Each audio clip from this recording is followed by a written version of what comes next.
मुताल्लिका हल्के भरपूर छानबीन और ठोस शवाहिद की बुनियाद पर जान चुके हैं कि 9 मई की गारत गरी इमरान खान की गिरफ्तारी का बेसाख्ता रद्द-ए-अमल नहीं, एक सोची समझी साजिश थी जिसका बराह रास्त निशाना आर्मी चीफ सैयद आसिम मुनीर थे। लम्हों के अंदर अंदर कोयटा से पेशावर तक फौजी तंसीबात और अलामात को निशाना बनाना खान साहब और उनके दीदा और नादीदा सहूलतकारों का भयानक मंसूबा था। वरना कैसे मुमकिन है कि कोयटा में पीटीआई के जांबाज बराह रास्त छावनी का रुख करें और फौजी दस्तों से टकराएं। लाहौर के बेमहार जत्थों को core commander house, Askari plaza और सीएसडी के सिवा कोई हदफ ना मिले। फैसलाबाद के सपूत बराह रास्त आईएसआई के दफातर पर हमलावर हों। सरगोधा और मियाँ वाली के गजबनाक हुजूम फजाइया के अड्डों पर चढ़ दौड़ें। पेशावर के सूरमा एफसी के हेडक्वार्टर्स किला बाला हसार पर हमलावर हों। संगबारी और आतिशजनी के लिए सिर्फ दिफाई अलामात ही दिखाई दें। 1965 की यादगार तैयारा ही शोलों में लिपटा नजर आए। शोहदा की यादगारें ही तोड़ी फोड़ी जाएं और वतन पर जाने निछावर करने वालों के मुजस्समे ही शिकस्त और रेख्त का निशाना बने। इमरान खान कमाल मासूमियत से सवाल करते हैं, अगर ये पीटीआई के लोग थे तो मुझ पर कातिलाना हमले के बाद ऐसा क्यों ना हुआ?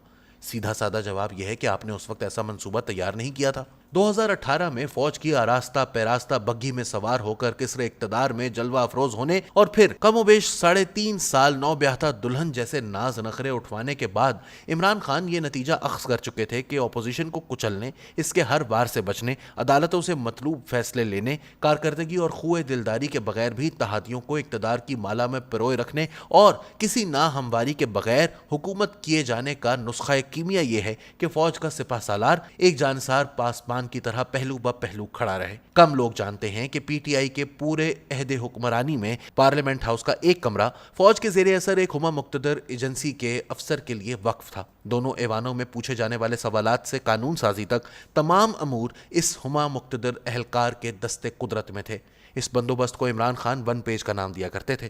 जनरल बाजवा को पहली तौसीह के बाद उनकी निगाहें अगले आर्मी चीफ पर मरकूज हो गईं, जो आईएसआई के सरबराह के तौर पर उनके दिल में जगह बना चुका था। नक्शा कार बड़ा वाज़ेह था। नवंबर 2022 में वो जनरल फैज हमीद को आर्मी चीफ तैनात करेंगे। ये मुश्तरका मफादात और पुरअमन बकाए बाहमी का एक तवीलुल मियाद मुआहिदा होगा, जिसके बाद 2023 और फिर 2028 के इंतखाबात से आरटीएस वाले नताइज कशीद किए जाएंगे।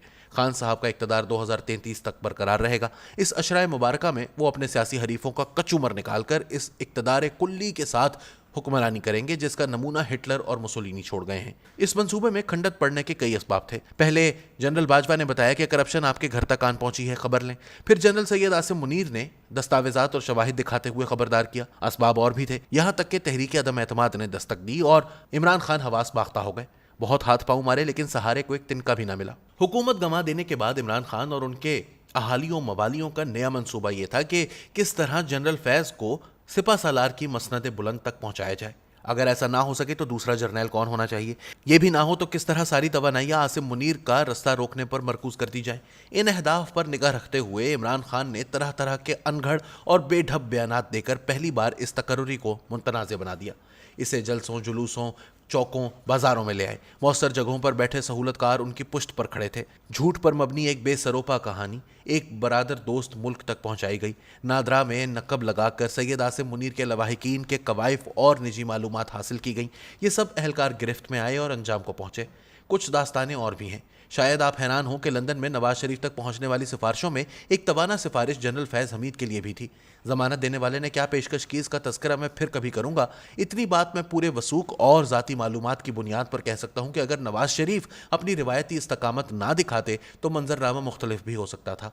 इमरान खान और खुले छुपे सहूलतकारों ने सैयद आसिम मुनीर की तकर्रुरी रोकने के लिए रावलपिंडी पर चढ़ाई और आतशीन धरने का मंसूबा बनाया। इसके लिए 26 नवंबर की तारीख तय पाई। मंसूबाबंदी ये थी कि कई लाख अफराद रावलपिंडी में जमा हों और फैसला साजों को घुटने टेकने पर मजबूर कर दें। तब खान साहब पर हमले से लगने वाले जख्म ताज़ा थे। इन्हें सिर्फ 23 दिन गुजरे थे, लेकिन खान साहब ने इस यलगार की क़यादत ज़रूरी समझी। आज़ाद कश्मीर के साबिक वज़ीर आज़म सरदार तनवीर इलियास ने एक टॉक शो में बताया, मैंने खान साहब से कहा कि आज़ाद कश्मीर में बल्दियाती इंतखाबात हो रहे हैं, आप रावलपिंडी धरना 2-3 दिन आगे कर दें। तो खान साहब ने जवाब दिया, तब तक तो आर्मी चीफ की तकर्रुरी हो जाएगी, फिर क्या फ़ायदा धरने का।